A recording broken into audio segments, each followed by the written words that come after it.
आज शुरू करेंगे हम prefix of oxy acid.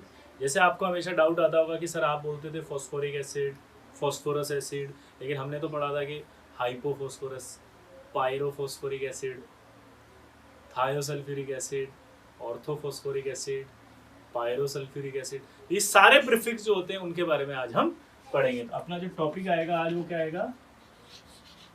Prefix of oxy acid. इसमें से पहला प्रीफिक्स आएगा आपका मेटा, यानी कि मेटा आप कब लगा सकते हो? तो मेटा कब लगा सकते हो, ध्यान से देखना। जब कभी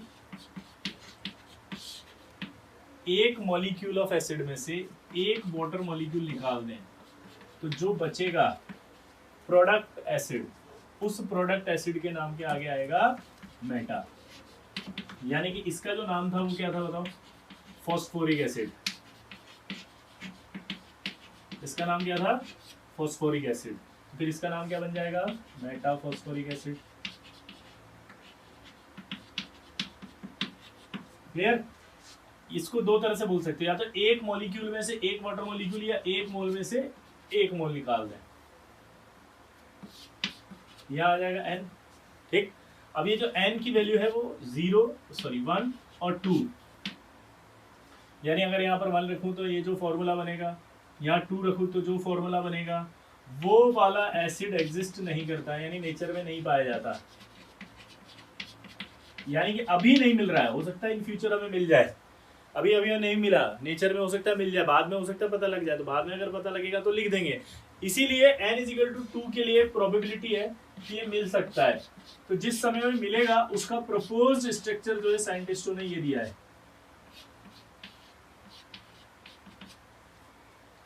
प्रपोज्ड स्ट्रक्चर ये दिया है, जिस दिन ये मिल जाएगा उस दिन। क्लियर सबको? वैसे आपको n=1 और 2 का मॉलिक्यूल एग्जिस्ट नहीं कर रहा है यहाँ पर।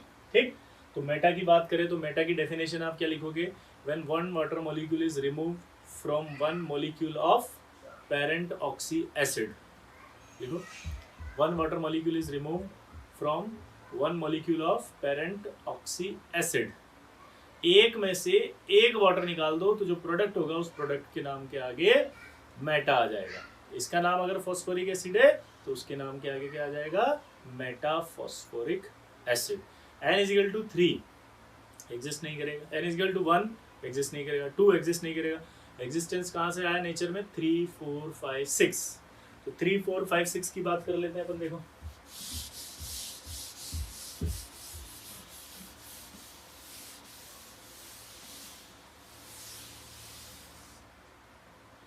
ठीक है। तो देखो इधर अगर हम बात करें यहाँ पर 3 रख देते हैं n की वैल्यू, ये ऐसे था ना HPO3N। अगर ये 3 n की वैल्यू कितनी रख रहा है? 3, तो क्या बनेगा यहाँ? H3P3O9। n=4 रखो, H4P4O12। n=5 रखो तो क्या आएगा? ये H5P5O15। क्लियर?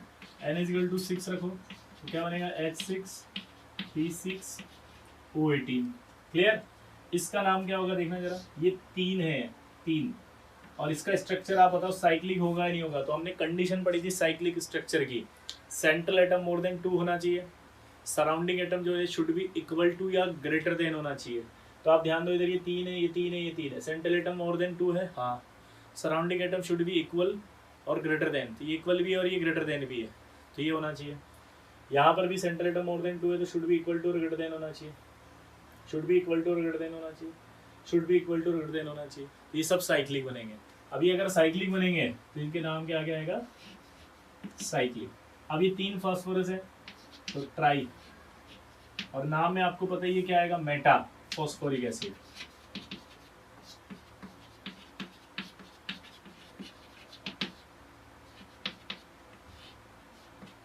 तो cyclic tri meta phosphoric acid, तो cyclic tri meta phosphoric acid.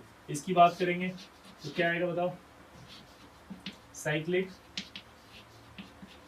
Tetra meta phosphoric acid. इसकी बात करें तो क्या आएगा, cyclic penta meta phosphoric acid.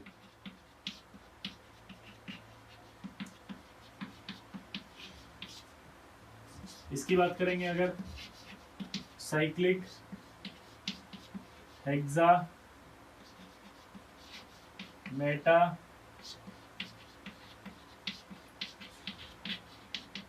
Phosphoric acid.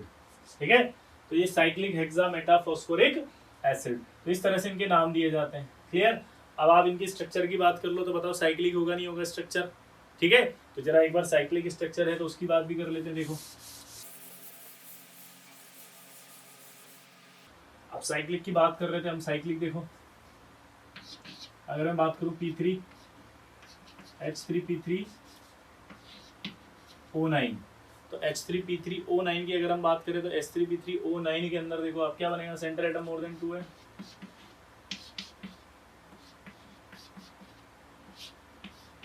ये आ गया। ठीक है, इसके बाद आप देखो कि H3P3O9 सबसे पहले आपकी बेसिसिटी कितनी आएगी इसकी 3, क्योंकि बेसिसिटी में यहाँ कोई एक्सक्लूडिंग नहीं था। अपन ने कहा था कि वो 4 ऐसे लिखवाए थे जिनमें बेसिसिटी एक्सक्लूडिंग थी, यानी कि जहाँ पर H3PO3 था 3 हाइड्रोजन थे और बेसिसिटी 2 आई थी, लेकिन यहाँ पर तो 3 हाइड्रोजन तो बेसिसिटी 3 आएगी। साइक्लिक में मैंने बताया था सबसे पहले आप सेंटर एटम को सेटिस्फाइड करेंगे, सेंटर एटम सेटिस्फाइड कर दिया, सेंटर एटम सेटिस्फाइड करने के बाद भी ऑक्सीजन बच गए, तो सेंटर एटम फास्फोरस से अभी 5 बॉन्ड बना सकता है, तो 5 बॉन्ड अगर बना सकता है तो इसको आप अभी 2 ऑक्सीजन और दे सकते हो क्या, देखो जरा, हाँ दे सकते हैं, 2 ऑक्सीजन और दे दी तो 5 बॉन्ड बना लिए इसने, देखो 5 बॉन्ड बना लिए, सेटिस्फाइड हो गया, तो ये इसका स्ट्रक्चर बन गया। ये क्या बना, cyclic tri meta phosphoric acid. ठीक, इसका बनाओ, चलो ट्राई करो, H6P6O18, इसका ट्राई करो, चलो H6P6O18 का ट्राई करें, तो सेंटर एटम कौन होगा, फास्फोरस, ऑक्सीजन आएगा इससे,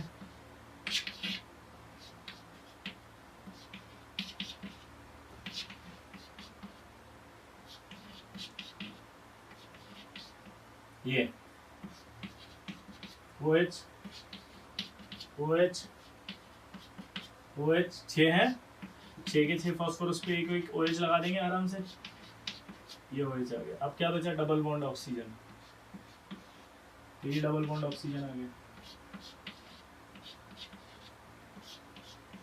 ये सेटिस्फाइड हो गया। तो सोडियम अगर यहाँ हटा के सोडियम लगा दे तो नाम बन जाएगा सोडियम हेक्सामेटाफॉस्फेट, तो सोडियम हेक्सामेटाफॉस्फेट का स्ट्रक्चर बोलेगा तो H हटा करके सोडियम लगा देंगे। ठीक है, तो ये आपका फॉस्फोरिक एसिड हो गया, कौन सा वाला, हेक्सामेटाफॉस्फोरिक एसिड। ठीक है, तो ये आपका, अब अगर हम बात करें किसकी, H3PO3 की, इसमें से एक वाटर निकाल दो तो क्या बनेगा, ये HPO2, इसका नाम था फॉस्फोरस, इसका नाम बन जाएगा मेटाफॉस्फोरस। ये ऐसे ही रहता है नॉर्मली, इसके अंदर होल एन कुछ नहीं है। ठीक है, सिंगल मॉलिक्यूल है। बोरिक एसिड ले लो, बोरिक एसिड में से एक वाटर निकाल दो, ये बन जाएगा HbO2, यहाँ एन तो यहाँ भी एन निकालेंगे और ये एन आएगा, इसका नाम होता है मेटा बोरिक एसिड। यहाँ एन की वैल्यू ओनली 3 होती है, क्या 3, यानी कि मॉलिक्यूल जो मिल रहा है वो ओनली 3 वाला मॉलिक्यूल ही एग्जिस्ट करेगा। अब आप सोचोगे सर हमें कैसे पता चलेगा, ये याद रखना पड़ेगा, रीजन बिहाइंड इट कि नेचर में जिस फॉर्म में मॉलिक्यूल पाया जा रहा है हम उसी फॉर्म की बात कर रहे हैं यहाँ पे, है ना। तो अगर एन की वैल्यू ओनली 3 पाई जाएगी तो ये कैसा बनेगा, H3B3O6। ठीक है, अब इसका स्ट्रक्चर बनाओ, तो BO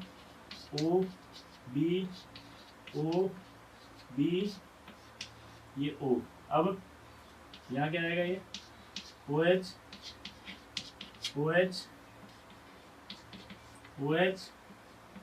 ठीक है, ये आपका 3 आ गया। क्यों, क्योंकि सेंट्रल एटम को पहले सेटिस्फाइड करना पड़ेगा। अब एक खास बात है, यहाँ जो ऑक्सीजन होता है इसके पास एक लोन पेयर होता है, यहाँ जो बोरोन है उसके पास वैकेंट ऑर्बिटल होता है, तो ये ऑक्सीजन अपना लोन पेयर इसको दे सकता है। ये मैंने आपको पहले भी कहा था कि हम ये बाद में पढ़ेंगे अगले साल, इसको बोला जाता है बैक बॉन्डिंग। क्या बोला जाता है इसको? Back bonding. ये भी हमारे सिलेबस में नहीं है, फिर भी मैंने आपको थोड़ा सा बता दिया। जब ये अपना एक लोन पेयर दे देगा तो इसके पास एक ही लोन पेयर बचा, तो इसका हाइब्रिडेशन निकालोगे तो 1 2 3, इसका हाइब्रिडेशन निकालोगे तो क्या आएगा? ये sp2, इसका भी क्या आएगा? sp2, इसका भी sp2, बोरोन का भी क्या आएगा? देखो sp2 sp2 sp2, यानी कि जो मेटाबोरिक एसिड है इसका हाइब्रिडेशन sp2 आएगा। सारे एटम का हाइब्रिडेशन अगर sp2 है तो ये प्लेनर होगा। सारे ही एटम का हाइब्रिडेशन अगर sp2 है तो ये क्या होगा? प्लेनर। क्या हो जाएगा? ये प्लेनर। ठीक है, क्लियर सबको? तो आपसे पूछेगा मेटाबोरिक एसिड प्लेनर होता है कि नॉन प्लेनर, तो आप बता दो प्लेनर है। ये वाला अगर नहीं समझ में आया तो टेंशन मत लेना, क्योंकि अगले साल आएगा, इसको बैक बॉन्डिंग कहते हैं, ये दोबारा आएगा। मतलब तो जेई मेंस या नीट जब आप देने जाएंगे या जो भी कॉम्पिटिटिव एग्जाम आप देने जाएंगे उससे पहले ये क्लियर हो जाएगा। ठीक है, तो आप बिल्कुल भी टेंशन मत लेना इस चीज़ की। अब एक नोट करके पूछ रहा है वो, इसका मतलब अगर हम एक मॉलिक्यूल में से पानी निकाल दें तो जो प्रोडक्ट बनेगा वो प्रोडक्ट आपका मेटा होगा। यहाँ से पानी निकाल दिया, यहाँ से भी पानी निकाल दिया, और यहाँ से भी पानी निकाल दिया। ठीक है, यहाँ से पानी निकला, यहाँ से पानी निकला, यहाँ से पानी निकला, तो क्या बनेगा? ये SO3। यहाँ से निकला तो SO2। अब आपने यहाँ से एक मॉलिक्यूल में से एक वाटर मॉलिक्यूल, एक मॉलिक्यूल में से एक वाटर मॉलिक्यूल, एक मॉलिक्यूल में से एक वाटर मॉलिक्यूल निकाला है। एक मॉलिक्यूल में से अगर एक वाटर मॉलिक्यूल निकला है तो प्रोडक्ट के आगे मेटा आना चाहिए। तो इसका नाम आपके हिसाब से क्या होना चाहिए? Meta carbonic acid. इसका नाम कार्बोनिक एसिड है। इसका नाम मेटा सल्फ्यूरिक एसिड, इसका नाम है मेटा सल्फ्यूरस एसिड। बट ऐसा नहीं होता, ये सब मेटा नहीं होते, इनके आगे मेटा प्रीफिक्स नहीं लगता। अब सवाल यही है कि इनके आगे मेटा प्रीफिक्स क्यों नहीं लगता। तो इसमें एक पॉइंट और है जो आपको ध्यान रखना पड़ेगा कि अगर आप वाटर निकालते हैं और प्रोडक्ट में हाइड्रोजन होता है तभी आप प्रीफिक्स लगा सकते हो। क्या बोला, जल्दी बताओ? अगर आप वाटर निकालते हैं और वाटर निकालने के बाद जो प्रोडक्ट बचे उस प्रोडक्ट में अगर हाइड्रोजन हो तभी आप, हाइड्रोजन अगर हो तभी आप उसके आगे प्रीफिक्स लगाएंगे। अगर हाइड्रोजन नहीं है तो प्रीफिक्स नहीं लगाएंगे, क्योंकि हमने क्या कहा था? Prefix for oxy acid, hydrogen होना जरूरी है। तो अगर आपने जब वाटर निकाला और वाटर निकालने के बाद जो प्रोडक्ट बचा उस प्रोडक्ट में हाइड्रोजन नहीं है तो इसका मतलब ये एसिड नहीं है। These are anhydride.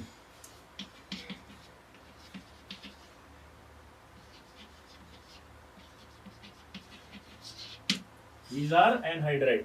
तो एक नई डेफिनेशन आपको पता लगे कि अगर किसी एसिड में से पानी निकालने के बाद प्रोडक्ट बचे और उस प्रोडक्ट में हाइड्रोजन नहीं हो तो फिर उसे एनहाइड्राइड कहा जाता है, और अगर हाइड्रोजन हो तो फिर वो क्या होता है? डेरिवेटिव ऑफ ऑक्सी एसिड होता है, और वो डेरिवेटिव ऑफ ऑक्सी एसिड के लिए एक प्रीफिक्स लगाया जाता है। बहुत आसान है, कुछ भी नहीं है, सीखा है। वापस बोल देता हूँ, एसिड में से वाटर निकालने के बाद जो प्रोडक्ट बचे अगर उस प्रोडक्ट में हाइड्रोजन है तो वो डेरिवेटिव ऑफ ऑक्सी एसिड है। हाइड्रोजन नहीं बचता अगर तो वो एनहाइड्राइड है, और नाम हम जो देंगे वो डेरिवेटिव ऑफ ऑक्सी एसिड का ही है। ठीक है, तो इनके नाम कुछ नहीं होंगे, इनके नाम सिंपल होंगे। क्या? एनहाइड्राइड। तो आपसे सवाल पूछेगा कि CO2 इज एनहाइड्राइड ऑफ, तो आप बोलोगे H2CO3। SO3 is anhydride of, तो आप बोलोगे H2SO4। SO2 is anhydride of, तो आप बोलोगे H2SO3।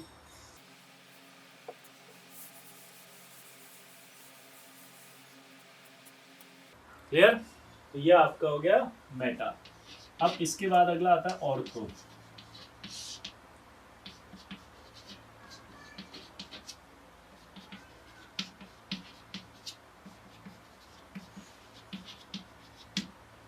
ऑर्थो प्रीफिक्स उन एसिड्स के लिए प्रोवाइड किया जाता है जो अपनी मेटा फॉर्म बना सकते हैं।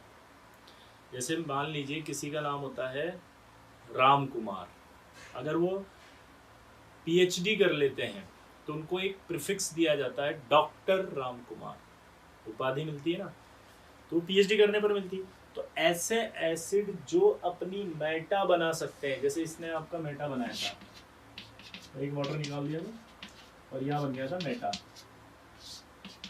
एक वाटर निकाल दिया, यह बन गया था मेटा, एक वाटर निकाल दिया था, ये बन गया था मेटा। ये वाले प्रोडक्ट के लिए तो अपन ने दिया था मेटा प्रीफिक्स, लेकिन अगर रिएक्टेंट की बात करें तो इसके लिए एक प्रीफिक्स दिया जा सकता है ऑर्थो। ये ऑर्थो, इसके दो नाम हो गए, एक तो राम कुमार भी हो गया, राम कुमार भी बोलो उसकी का नाम था, बट अब पीएचडी कर ली तो एक नाम और हो गया डॉक्टर राम कुमार। ये ऑर्थो है, यहाँ क्या आ जाएगा, फॉस्फोरिक एसिड।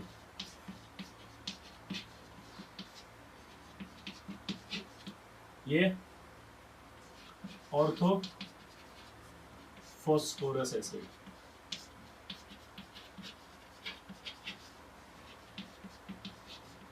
इसका एक नाम हो गया ऑर्थो बोरिक एसिड। ये आपको ऑर्थो प्रीफिक्स का भी समझ में आ गया कि ऑर्थो प्रीफिक्स हमें तब लगाना है जब ये एसिड अपनी मेटा फॉर्म एग्जिस्ट करा सकता है।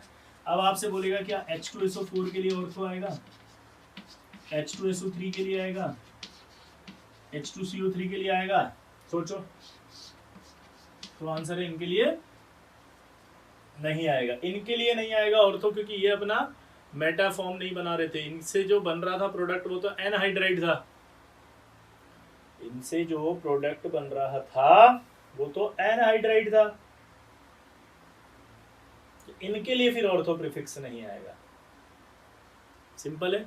तो ortho prefix provided for those oxy acid which can form their meta derivative।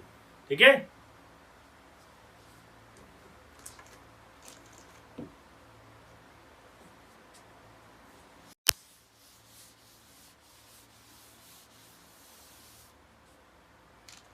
इसके बाद पायरो। अब पायरो कब आता है, देखो जब H3PO4 में दो में से एक वाटर मॉलिक्यूल निकलता है। अगर आप दो मॉलिक्यूल ऑफ H3PO4 में से एक H2O को निकालते हैं तो जो आपके पास बनता है उसको हम पायरो कहते हैं। जैसे आपका ये बना, इसका नाम तो फॉस्फोरिक एसिड हो गया, अब इसका नाम क्या बन गया, पायरो फॉस्फोरिक एसिड। अगर मैं यहाँ पर दो H3PO3 कर दूं और इसमें से वाटर को निकाल दूं तो ये बन जाएगा आपका पायरो फॉस्फोरस एसिड।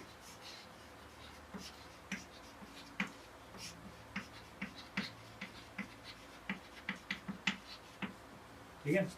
अगर मैं H2SO4 में से निकाल दूं तो आप देखो यहाँ क्या बनेगा, H2H2O7, तो इसका नाम बन जाएगा पायरो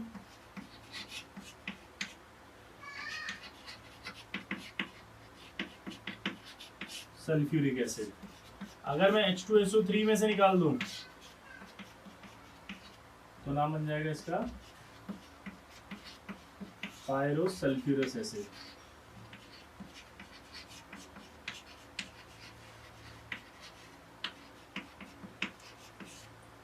पायरो सल्फ्यूरस एसिड क्या बन जाएगा, पायरो सल्फ्यूरस एसिड। तो पायरो कब लगाते हैं, समझ में आ रहा है, जब दो मॉलिक्यूल में से एक वाटर निकालते हैं तब प्रोडक्ट के आगे पायरो लगाया जाता है। एक मॉलिक्यूल में से एक वाटर निकालेंगे तो प्रोडक्ट के आगे क्या लगेगा, मेटा। दो मॉलिक्यूल में से एक वाटर निकलेगा तो प्रोडक्ट के आगे क्या लिखेगा, पायरो। ठीक है।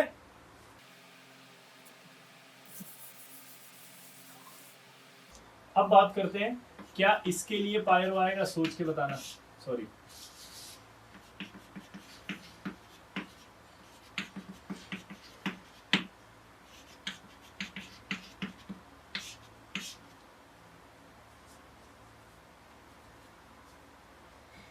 यहां से निकालो, यहाँ क्या बचेगा N2O5, देखो 2 वाटर निकाल दिया, सॉरी 1 वाटर ना, 2 मॉलिक्यूल में से 2 मॉलिक्यूल में से 1 वाटर निकाल दिया N2O5, यहाँ पर भी 1 वाटर निकाल दिया तो क्या बनाएगा Cl2O7, यहाँ से भी निकाल दिया तो क्या बनाएगा N2O3। यहाँ पर कहीं हाइड्रोजन दिख रही है? नहीं। अगर यहाँ हाइड्रोजन नहीं दिख रही इसका मतलब क्या बोलोगे आप? ये भी क्या है? क्या है? एनहाइड्राइड। ये क्या है? ये एनहाइड्राइड। These are anhydrides. तो ये आपके एनहाइड्राइड्स काउंट होंगे क्योंकि ये पेरेंट ऑक्सी एसिड से हाइड्रोजन नहीं रख रहा है प्रोडक्ट। हाइड्रोजन होता तो हम इसको बोलते डेरिवेटिव एसिड है। ठीक है, तो ये आपके एनहाइड्राइड हो गए। तो ये आपका पायरो होता है। 2 में से 1 को निकालना।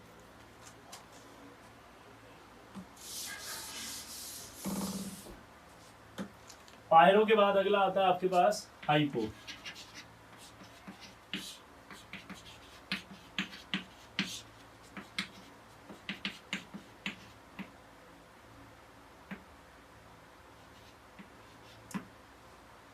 हाइपो कब लगाते हैं?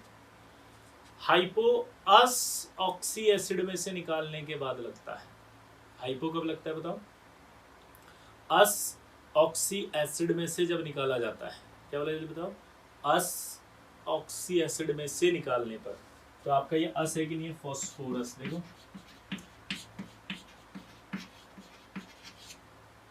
तो इसका नाम क्या हो जाएगा? Hypo phosphorus.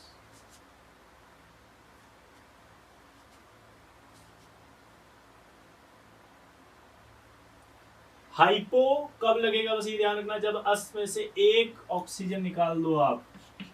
अगर मैं बात करूं यहां पर नाइट्रस, 1 ऑक्सीजन निकाल दो आप, ये बच जाएगा। इसका नाम क्या बन जाएगा?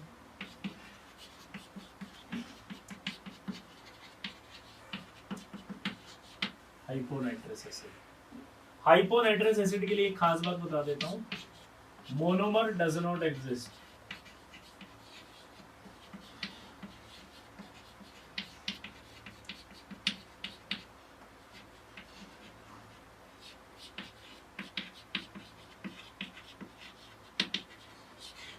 Monomer does not exist due to H bonding. Hydrogen bonding की वजह से ये मोनोमर फॉर्म में एग्जिस्ट नहीं करता है, ये डाइमर फॉर्म में ही मिलेगा हमेशा HNO2। और आपको बता दूं कि हमने H बॉन्डिंग अभी नहीं पढ़ा है, इसलिए आप इस बात को लेके बिल्कुल परेशान नहीं होंगे, ये वहां पर आ जाएगा। ठीक है, और इसका जो स्ट्रक्चर है, नोट कर लिया, इसका जो स्ट्रक्चर है देखो आप, वो ऐसे बनेगा।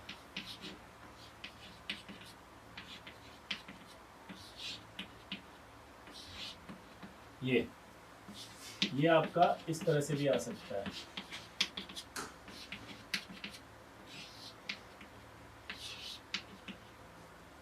इसको बोलते हैं अपन सिस, इसको बोलते हैं हम ट्रांस। तो इसके 2 आइसोमर बनते हैं हाइपोनाइट्रस एसिड के, एक सिस और एक ट्रांस। अगर मैंने बताया था दोनों OH same group same side पर हो ऐसे तो सिस कहा जाता है, अपोजिट पर आ जाते हैं तो ट्रांस कहा जाता है।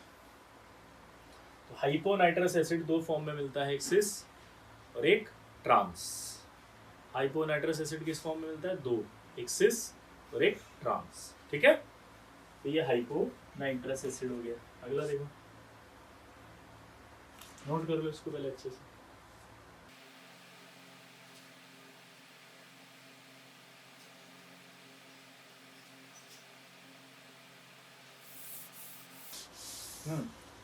अगर हम H2SO3 से एक ऑक्सीजन निकालें तो क्या बनेगा? H2SO2। इसका नाम क्या था बताओ? Sulphurous acid. और इसका नाम क्या हो जाएगा?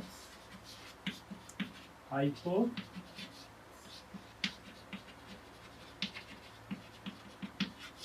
Sulphurous acid. इसका एक खास नाम और होता है सल्फोक्सेलिक एसिड। पहले ये माना जाता था कि इसको हाइपो नहीं बोलते हैं, तो कई जगह आपको मिल सकता है कि this is not a hypo form, this is only sulphoxylic acid, तो आप कंफ्यूज नहीं होंगे, अभी हाइपो है। क्लियर?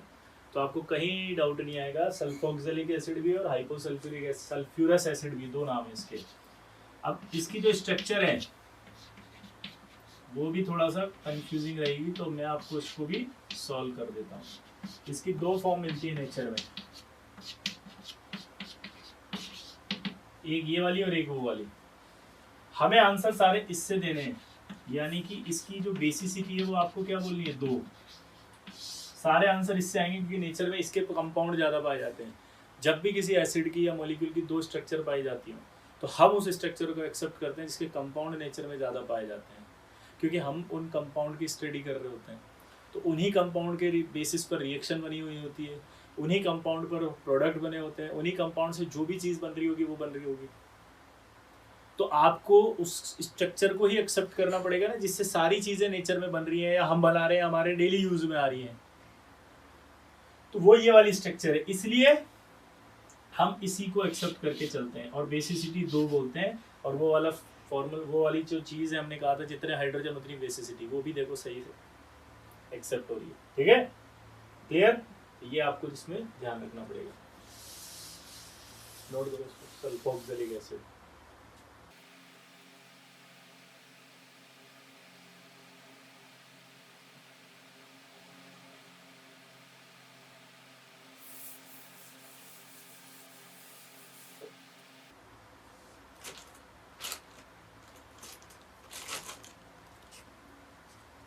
क्लियर? ये आपका क्या हुआ था अभी, हाइपो। अब हाइपो की बात करें, जैसे ये, इसका नाम होता है क्लोरस एसिड। एक ऑक्सीजन निकाल दो, ये क्या बन जाएगा, हाइपो क्लोरस एसिड। क्या बन जाएगा, ये क्लोरस एसिड है, इसमें से एक निकाल दिया तो क्या नाम बन गया इसका, हाइपो क्लोरस एसिड। ठीक? अब जो इंपॉर्टेंट बात आएगी वो आएगी, ध्यान से सुनना, दो जगह आपको फिर से डाउट आएगा। H2S2O6, इसका एक नाम होता है हाइपोसल्फ्यूरिक एसिड।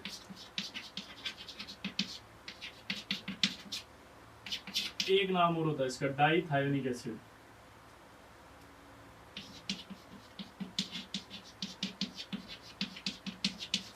अबे सो तो नहीं गए, जागते रहे ना, जिंदा लोगों की तरह बैठो आराम से। मुझे पता चला है रिवाइज करते समय तुम लोग कई बार तो वीडियो ही नहीं देखते हो। अपना जो टाइम है, रूटीन है, उसको फिक्स रखो भाई। जिस टाइम पर वीडियो अपलोड है उसी टाइम पर देखो। एक बार अगर छूट गया ना वीडियो देखना तो फिर वो 2-3 दिन तक नहीं देख पाते हैं अपन। ये ह्यूमन बिहेवियर होता है। इसमें आप ऐसे मत सोचना कि सिर्फ आप ही के साथ होता है, पूरी दुनिया में सबके साथ होता है।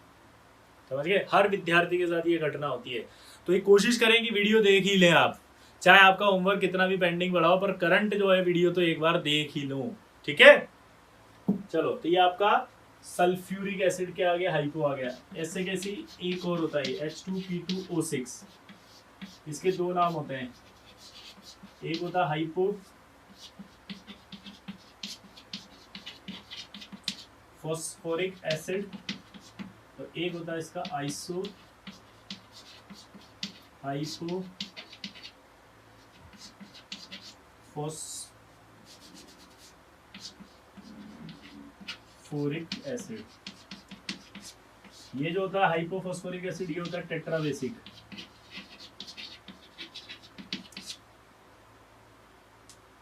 और ये होता है आपका ट्राइबेसिक।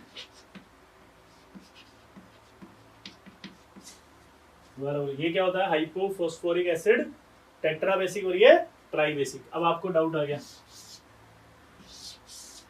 डाउट ये आया कि सर आपने अभी बताया था कि सर अस में से एक ऑक्सीजन निकलते हैं, तब प्रोडक्ट के आगे क्या लगाते हैं अपन, हाइपो।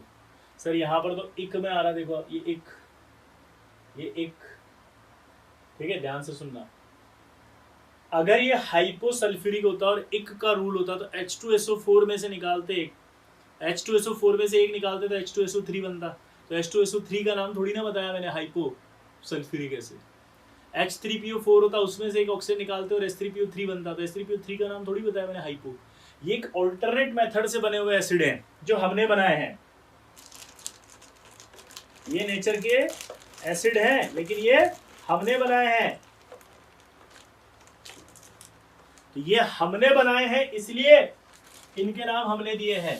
पर जो टेक्निक है इनको बनाने की, वो देखो आप क्या है, वो है कि H3PO4 लिया पहले 2 मोल, उसमें से एक वाटर निकला, एक वाटर निकलने के बाद आपको पता है पायरो बनता है, और फिर इस पायरो से एक ऑक्सीजन निकाला अपन ने, तब बना ये H4P2O6। अब पायरो से बना रहे हैं, एक एसिड से नहीं बनाया है अभी भी, ध्यान से देखना आप, हमारी डेफिनेशन फिर भी सही है, एक एसिड से नहीं निकाल के बनाया, ये किससे निकाल के बताया, पायरो से।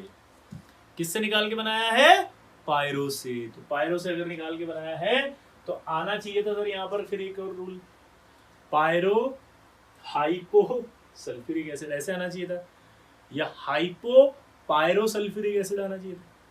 नहीं, क्यों? क्योंकि हमने जो प्रीफिक्स दिए हैं वो पेरेंट ऑक्सी एसिड के लिए दिए हैं, मतलब पेरेंट ऑक्सी एसिड के आगे प्रीफिक्स लगेगा डेरिवेटिव के लिए। तो इसका ओरिजिनल पेरेंट ये था, इसका नाम था फॉस्फोरिक एसिड, तो इस पेरेंट के आगे लगेगा प्रीफिक्स जो भी लगेगा, तो इसलिए इसके पेरेंट के आगे प्रीफिक्स लगाया हमने, हाइपो बोलो फॉस्फोरिक एसिड, पेरेंट के आगे लगाया, देखो मैंने हाइपो फॉस्फोरिक एसिड। क्लियर हो गया? इसी तरह से दूसरा देखो आप, H2SO4 लिया अपन ने 2 मोल, इसमें से एक वाटर निकाल दिया, H2 क्या बना है यहाँ पर, ये देखो एक निकाल दिया H2S2O7, इसका नाम एक और बन गया पायरोसल्फ्यूरिक एसिड, और पायरोसल्फ्यूरिक एसिड के साथ इसका एक खास नाम होता है ओलियम। क्या होता है? ओलियम। देखो इसका एक नाम क्या बन गया, पायरो सल्फ्यूरिक एसिड, और एक नाम और उसका होता है ओलियम। इसमें से एक ऑक्सीजन निकाल रहे हैं, तो ये बन रहा है H2S2O6। अब ये बताओ, ये डेरिवेटिव है, हाइपो लगेगा लेकिन पेरेंट वाले के लगेगा क्योंकि पेरेंट ही है, तो फिर इसका नाम बन जाएगा हाइपो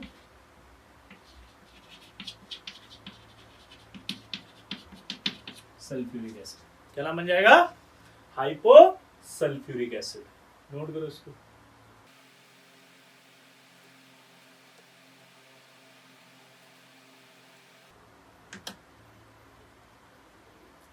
क्लियर?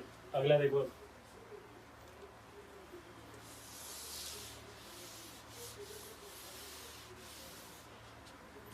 अब हमने बात की थी इसकी H4P2O6, इसके 2 नाम बताए थे अभी भी। एक तो नाम बताया था आपका हाइपो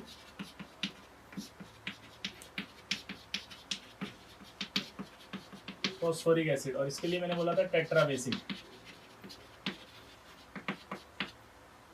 और ये आपका क्या बताया था अभी, आइसो हाइपो फॉस्फोरिक एसिड, ये बताया था मैंने ट्राइबेसिक। अब इसका स्ट्रक्चर पूछेगा आपसे, तो पहले हाइपो वाले का बनाओ। मैंने आपको सिखाया था कि अगर ऑड नंबर में हो तब तो आपका पीओपी लिंकेज आता है, यहां पर आपका क्या है, इवन नंबर में हो तो इवन नंबर वाला पीपी आता है। Symmetry should be prefer, basicity 4 है तो 2 इसको दे देंगे, 2 इसको दे देंगे, डबल बॉन्ड या और डबल बॉन्ड या, ठीक। तो ये आपके हो जाएगा टेट्रा बेसिक। देखो अब 4 हुए 4 है। ट्राई बेसिक जब आएगा तो इसमें गड़बड़ हो जाएगी। क्यों? क्योंकि आपका एक H डायरेक्ट जुड़ेगा, ये देखो डायरेक्ट जुड़ गया ये H। जब ये एक H डायरेक्ट जुड़ेगा तो पीओपी लिंकेज आएगी इसमें। अब आप फंस गए। अगर आपको फॉर्मूला देके पूछे कि इसमें पीपी लिंकेज है या पीओपी लिंकेज है तो क्या करेंगे? तो जनरली आंसर इससे दिया जाता है, क्योंकि ये ही एनसीईआरटी में हमारे दी हुई है। हमारे एनसीईआरटी में सिर्फ यही नाम दिया हुआ है, इसीलिए इसी से आंसर देंगे। और इससे यही आंसर जाएगा। तो आप देखो हमने जो रूल या हमने जो टिप्स पढ़े हैं वो कहीं फेल नहीं हो रहे। ऑड नंबर में है ये even, even oxidation state range में है, रेंज में है, रेंज में है तो पीपी लिंकेज आएगी, यस यही है। ये मैंने इसलिए बता दिया कि कभी कभी एडवांस में अगर कुछ ज़्यादा आ जाए तो फिर आपको पता होना चाहिए, दैट्स इट, बाकी टेंशन मत लेना, ठीक है। समझ गए, कन्फ्यूजन नहीं आएगा, टिप्स फॉलो हो रही है, हाँ स्ट्रक्चर क्लियर। ये आपका हो गया हाइपो। हाइपो के बाद आता है पर। पर कब आता है जरा देखो, जब आप एक ऑक्सीजन ऐड कर देते हैं, जब आप एक ऑक्सीजन ऐड कर देते हैं इसके अंदर, जब आप एक ऑक्सीजन ऐड कर देते हैं एक फॉर्म ऑफ ऑक्सी एसिड में, एक वाले में ऐड करना है, तब पर आएगा। जैसे मान लीजिए इसका नाम आपका क्या है, phosphoric acid,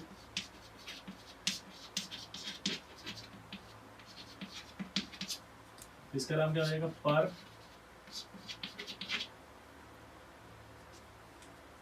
phosphoric acid.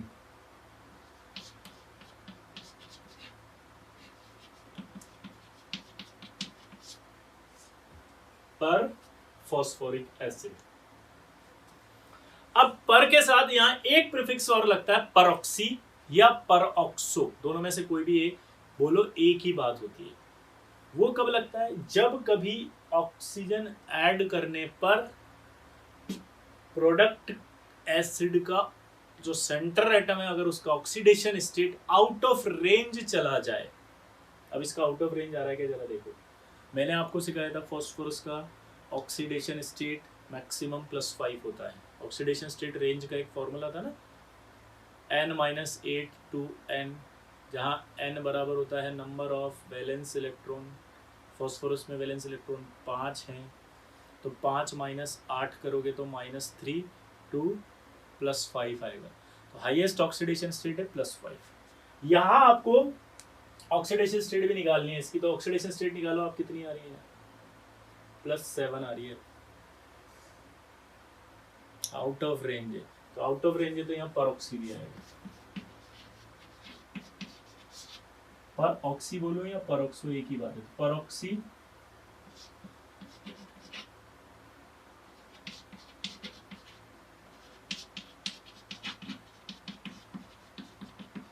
Phosphoric acid.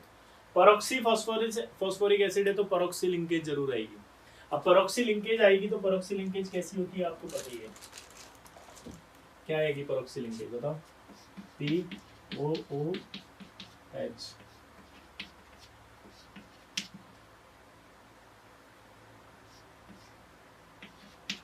ये देखो 1 2 3 3 H हो गए, 1 2 3 4 5 5 हो गए। मैंने आपको पहले भी सिखाया था कि अगर oxidation state out of range आ जाती है तो उसमें परऑक्सी लिंकेज पक्की पाई जाती है। अब आप दिमाग लगाओ, अब इस पर फाइनल ऑक्सीडेशन स्टेट निकालो कितनी आ रही है। यहां से एक इलेक्ट्रॉन ये खींचेगा, सॉरी ऑक्सीजन खींचेगा, ये ऑक्सीजन खींचेगा, ये भी 2 है, ऑक्सीजन खींचेगा और ये भी खींचेगा, तो यहाँ +5 आएगा। तो ओरिजिनली ऑक्सीडेशन स्टेट तो +5 ही आ रही है, क्लियर। परऑक्सी क्यों आया, क्योंकि परऑक्सी लिंकेज आ रही है। थोड़ा फील लेने की कोशिश करना, अगर आपको शायद मैं समझा पाऊं तो हुआ क्या होगा, सोचना जरा। आपने कहा कि एक ऑक्सीजन जब इस पर ऐड होगा तो ये बनेगा, फील लेना। एक ऑक्सीजन जब इस पर आप जोड़ोगे तो ये मान के ही जोड़ा जाता है कि सेंट्रल एटम पर ही जुड़ेगा जाकर कोई भी एटम। थोड़ी सी फील लेना, कोशिश कर रहा हूं मैं समझाने की, अगर आपको आए तो। ऑक्सीजन जाके कहाँ जुड़ेगा, सेंट्रल एटम पर ही जुड़ेगा, सीधा सेंट्रल एटम पर जाके जुड़ेगा, यही मानेंगे हम तो। लेकिन अगर सेंट्रल एटम खुद ही अपनी मैक्सिमम वैलेंसी लेके बैठा है, ये इसका स्ट्रक्चर देखो, तो इसमें 5 बॉन्ड बन रहे हैं। अब अगर आप देखोगे तो 5 बॉन्ड इसमें खुद में ही बन रहे हैं भाई मेरे, तो ये तो खुद ही मैक्सिमम वैलेंसी लेके बैठा हुआ है और एक ऑक्सीजन और जोड़ रहे हो आप। आपने जब एक ऑक्सीजन भेजी तो फॉस्फोरस ने कहा ये क्या है, ये कहाँ जोड़ूंगा मैं, हमने कहा हमें नहीं पता, तेरे को जोड़ने, तेरी अड़ी के तू जा, तो हम तो यही मान रहे थे कि यार ये जब गई होगी तो ये इस पे जुड़ी होगी, देखो ऐसे, और ऐसे जुड़ी होगी तो इसका ऑक्सीडेशन स्टेट कितना आ रहा होगा, +7। एक इलेक्ट्रॉन इधर खींचेगा, एक इधर खींचेगा, 2 3 4 5 6 7 +7, ये +7 आ गया देखो इसमें। लेकिन ये पॉसिबल नहीं है क्योंकि ये ऑक्सीजन यहाँ नहीं जुड़ सकती, क्योंकि फास्फोरस की मैक्सिमम कोवेलेंसी कितनी हो चुकी है, +5।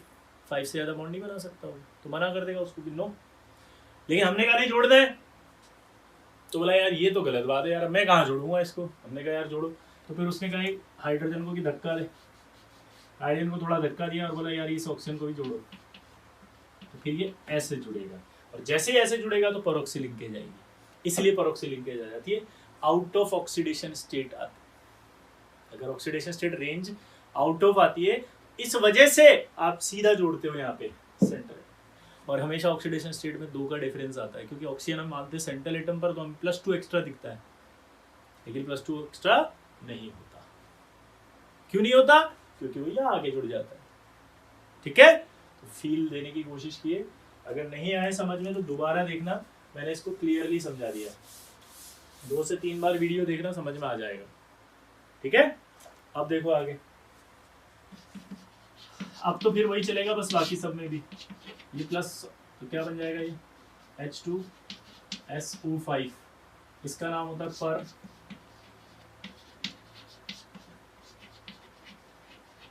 Sulphuric acid.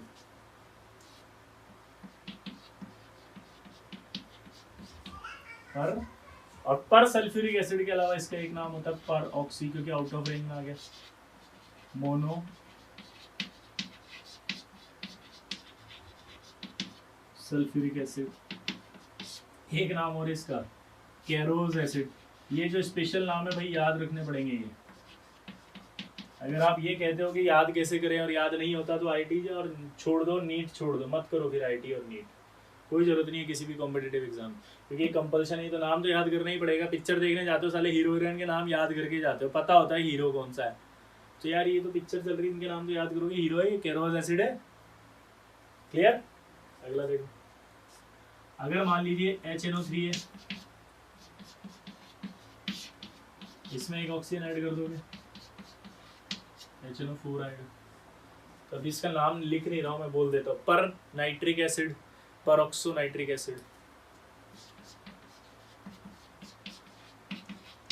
ये आपका एसिटिक एसिड है, एक ऑक्सीजन जोड़ दो,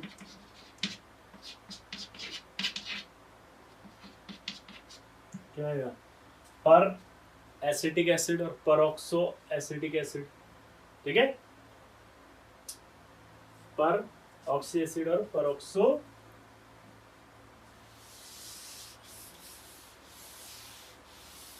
एसिड। अगला HClO3, इसका नाम होता है क्लोरिक एसिड। यहाँ एक ऑक्सीजन जोड़ दो, HClO4 आएगा, इसका नाम हो जाएगा पर क्लोरिक एसिड। पर क्लोरिक एसिड। अब यहां पर ऑक्सी नहीं आया, पूछो क्यों? देखो, क्योंकि यहां पर इसका स्ट्रक्चर अगर हम देखें तो इसका स्ट्रक्चर देखने पर आपको पता होगा कि Cl double bond OH 5 bond बनाता है और 1 ये लोन पेयर होता है। अगर ये 5 बॉन्ड बना रहा है और 1 लोन पेयर है,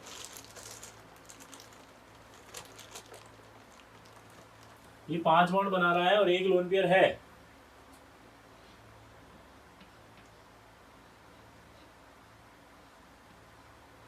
तो सोच सकते हो कितने बॉन्ड बना रहा है, 5, 1 लोन पेयर यानी 2 इलेक्ट्रॉन अभी भी है। क्लोरीन की मैक्सिमम कोवेलेंसी कितनी होती है? 7। मैंने आपसे कहा था कि अपने ही ऊपर जोड़ता है अगर जगह हो तो यहाँ देखो आप, जब आप एक ऑक्सीजन और दोगे तो वो कहाँ जोड़ देगा, यहाँ। कितने बॉन्ड बन रहे हैं? 7। तो क्या यहाँ पर परऑक्सी आएगा? नहीं। क्या यहाँ कोई भी परऑक्सी लिंकेज आएगी? नहीं। इसलिए यहाँ कोई परऑक्सी लिंकेज नहीं आती और इसका नाम परऑक्सी नहीं होता। ठीक है, यहाँ से एक बात समझ में आई मुझे, बताओ क्या सभी पर एसिड परऑक्सी एसिड होते हैं क्या? नहीं, ये पर एसिड है लेकिन ये परऑक्सी एसिड नहीं है। क्या बोला, जल्दी बताओ मैंने?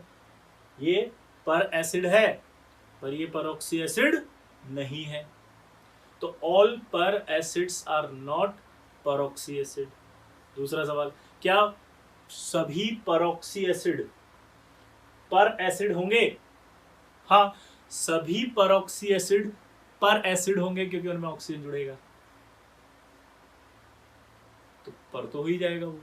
ठीक है, सभी परऑक्सी पर एसिड होते हैं, पर सभी पर एसिड परऑक्सी नहीं होते। ठीक है, ये नोट कर लेना इसको। इसके बाद आता है आपका थायो।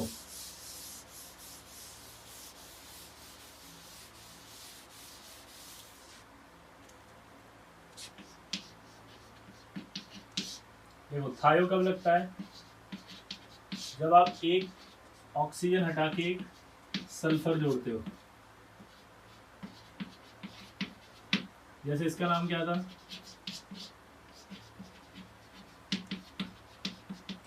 Sulphuric acid. तो इसका नाम क्या हो जाएगा?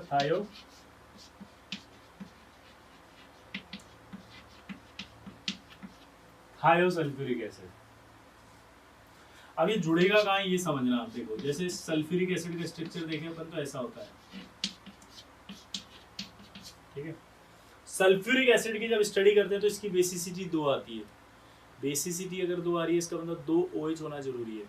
जब इसमें एक ऑक्सीजन जोड़ के ये बनाते हैं तो इसकी स्टडी करने पर भी इसकी बेसिसिटी 2 आती है। तो बेसिसिटी अगर 2 आई है इसका मतलब क्लियर हो गया कि 2 OH तो पक्का होंगे इसके अंदर, क्योंकि जब भी बेसिसिटी 2 आएगी। तो सल्फर कहाँ जुड़ा होगा? डबल बॉन्डेड वाले में। इसका स्ट्रक्चर फिर ऐसा आएगा। ये सल्फर आप यहाँ भी जोड़ सकते हो, यहाँ भी जोड़ सकते हो, यहाँ नहीं लगा सकते आप। क्यों? क्योंकि इसकी बेसिसिटी भी 2 होती है। तो ये थायोसल्फ्यूरिक एसिड का स्ट्रक्चर हो गया। अब कभी कभी ऐसे सवाल पूछते हैं कि थायोसल्फ्यूरिक एसिड में क्या SS लिंकेज पाई जाती है क्या? तो SS लिंकेज का मतलब होता है SS बॉन्ड, चाहे वो सिंगल बॉन्ड हो चाहे वो डबल बॉन्ड हो। हम कंफ्यूज हो जाते हैं ऐसे देख के, SS लिंकेज, तो हम सोचते हैं और SS लिंकेज का मतलब तो SS सिंगल बॉन्ड हो गया। तो क्या सिंगल बॉन्ड थोड़ी ना पाया जाता है? क्या हो गया ये? Single bond. तो क्या सिंगल बॉन्ड थोड़ी ना पाया जाता है? तो आप तो कहोगे डबल बॉन्ड पाया जाता है, और ये सोच के आप गलत कर दोगे, जबकि ऐसा नहीं होता है। SS लिंकेज वर्ड आ रहा है, इसका मतलब सिंगल बॉन्ड और डबल बॉन्ड आपको करना है। ठीक है,